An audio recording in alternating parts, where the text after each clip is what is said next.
Hi guys, I'm Kasha. Welcome to the channel and welcome as always to our coffee times to discuss books in horror. And today I come with 5 book recommendations of horror books that have relatable characters. It's coffee time! One of the biggest and the hardest things to achieve in fiction is creating relatable characters. You have to imagine a person into existence and you have to make the readers or the viewers think that they are actually real flesh and blood. One of the ways to ensure that a character is going to be relatable for the audience is to make that character flawed. We are all flawed. We all have things that are not perfect. We all have things we would like to change, not just, physically, but also internally. We all have personality traits we know are not the best, and sometimes even though we do have the best interest at heart, we might make the wrong decision. Nobody can relate to a character that always says the right thing and does the right thing and it's always good, because let's face it, as I've said, we are just not perfect. Real humans are in that kind of gray area, and we know that there is right and wrong, and for the most part we can tell them apart, but that doesn't mean that we're always going to make the right choice. People struggle with decisions, with their thoughts, and these are things that are good to be implemented in a character. Also, creating a character that is struggling and sometimes knows that they made the wrong choice, but that was their decision, makes the horror books also work really well, especially when it comes to the tension building. There are so many books out there that have relatable characters, and it might be a very personal opinion because we all have lived through different experiences and we all come from a different background in the past, but these are 5 that I thought represent things of humanity that we might all share. First, we have Logwood and Co by Jonathan Stroud. And even though this is based on a reality that is a fantasy, the characters that the book has are very realistic. For more than 50 years, the country has had an epidemic of ghosts. There are ghosts everywhere, and we have now some paranormal agencies that train teenagers to fight against these ghosts. Logwood and Co is one of these agencies and is one of the smallest ones in the city and has a very charismatic owner. Apart from all the interesting cases, all the mysteries that the characters have to solve, as well as the different type of ghosts that we're going to encounter throughout the book series, what really made me love these books were the characters, and there are 3 main characters that kind of have seen themselves forced to be together in this new world, and they are all very different, but at the same time they have realized that they are now a found family and they would do anything for each other. They are far from perfect, they sometimes have made the wrong decision, but they know that they have each other's backs. Even though these characters are fighting against ghosts, which is something that we do not have in the real world, they are so realistic and they feel so flawed and so kind of close to us in a way, because they are going through their own struggles to make certain decisions.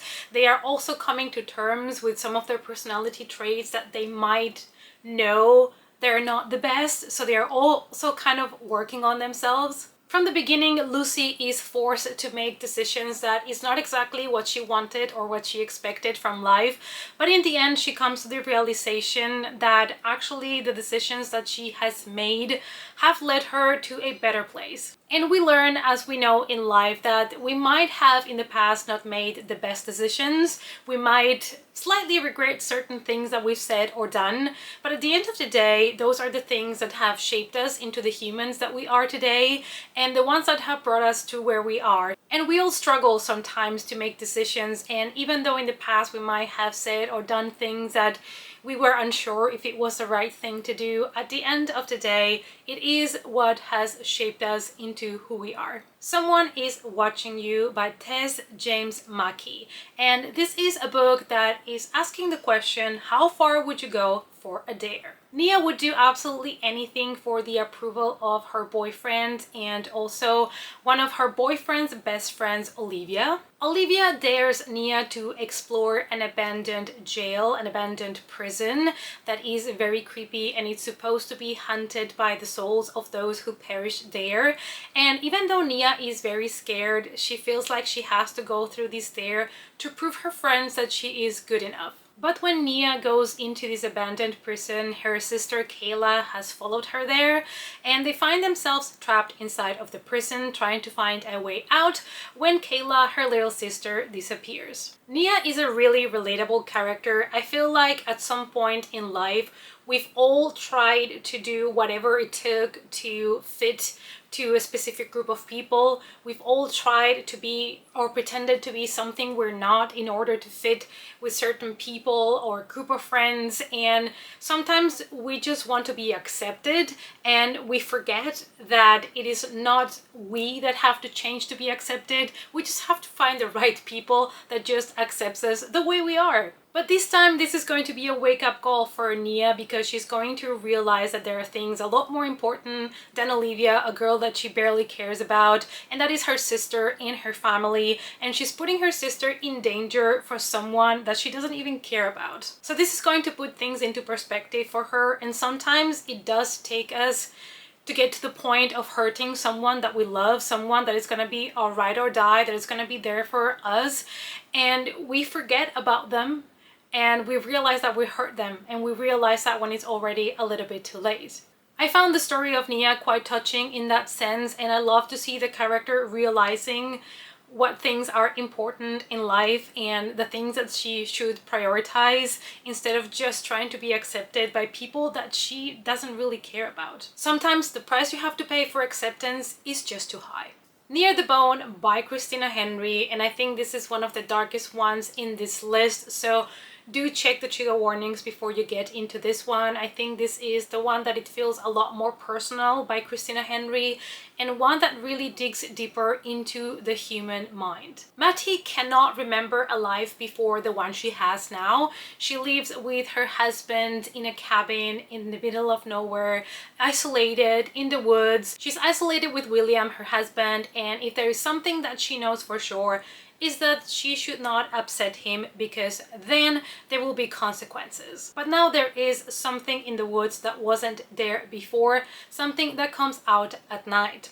3 strangers have decided to go on a hike and try to find this creature, this kind of monster that comes out at night in the woods. And Maddie knows that she needs to warn them before William finds out that there is people near their cabin. But the interesting thing here is that when Maddie comes in touch with these 3 strangers that have a life that it is completely different from the one that she's living, a lot of things are going to be put into perspective for her. She realizes that this love story that she's living with her husband in her perfect cabin in the woods, this perfect love story might not be as perfect as she thought. Her reality crumbles, and she starts to realize that some of the decisions that she had made in her past and some of the thoughts that she tried to suppress is something that she needs to revisit, and she really needs a reality check. As Maddie, a lot of us, we simply accept the reality that we have, and we never question if that is what we want,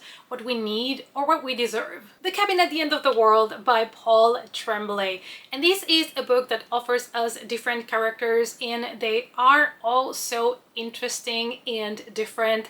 So I thought this book was one that did that realistic approach to characters in an unrealistic situation very believable. We have 7-year-old Wen and her parents, and they are all spending a holiday in a cabin isolated where the nearest neighbor is miles away. They just want to spend some time together when a group of strangers come knocking at their door, and they're asking the family to make an impossible choice. This is a classic good versus evil scenario, but we have here characters that are very flawed, they're morally gray, and this is a book that is going to make you think a lot and question a lot. Nobody's truly good or bad, but in this particularly book, you're almost forced to pick a side, and it's going to be really difficult as a reader because All the characters have very interesting and almost plausible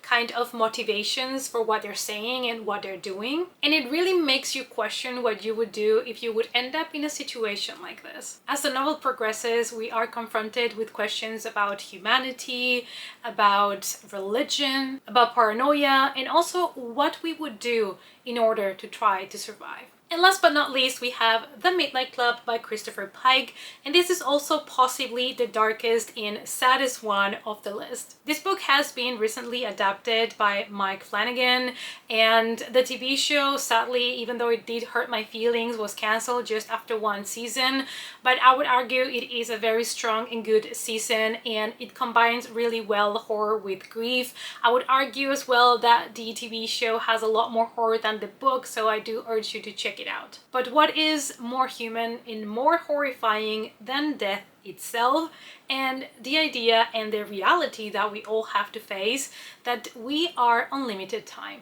We are in Rotterdam Home, and this is a hospice for terminally ill teenagers that go there to spend, the rest of their days. And this is quite dark to have a story about teenagers that are confronting their death when they are still so young and they have not had the chance to have all the experiences that they had dreamed of having, and they decide to create something called the Midnight Club, where they would meet, tell each other scary stories, and it's a way of kind of evading the reality of what they are in this house for. It's a way of just keeping this friendship, even though you're gonna lose these people sooner rather than later. And it is so heartbreaking, but at the same time heartwarming to see how the characters approach their reality. All the characters are different and they're all going through their struggles in a different way. They all come from different backgrounds, they all had different dreams, and they are all approaching the idea of their own mortality in a very different way. And I love to see that represented in different ways. Being presented with the reality that as a teenager you are going to die in the next couple of weeks or months is absolutely devastating, and this book is something that is going to make you quite sad, but you also need to appreciate the little things in life, and that is something that some of our characters achieve and others cannot. We've all lost loved ones, we've all seen people that we love, their health deteriorate. We might have helped family members that were really sick and needed assistance. We've all had to see someone we love die and be taken away from us. And it doesn't matter if that person was sick or not, you're never ready to accept that new reality without that person. This book talks about grief, and it is confronting it like upfront and in such a realistic way.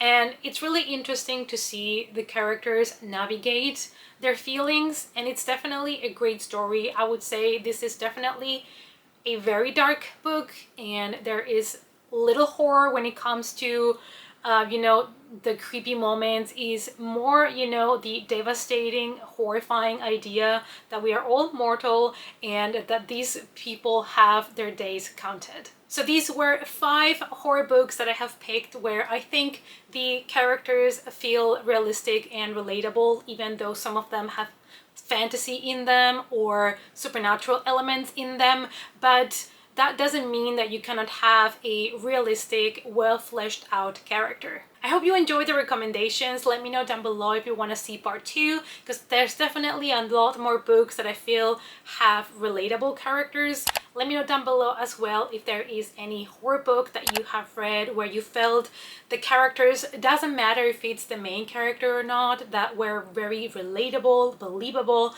Let's talk about it in the comments down below. Thank you guys as always so much for watching, and I hope to see you all in our next coffee time. Bye!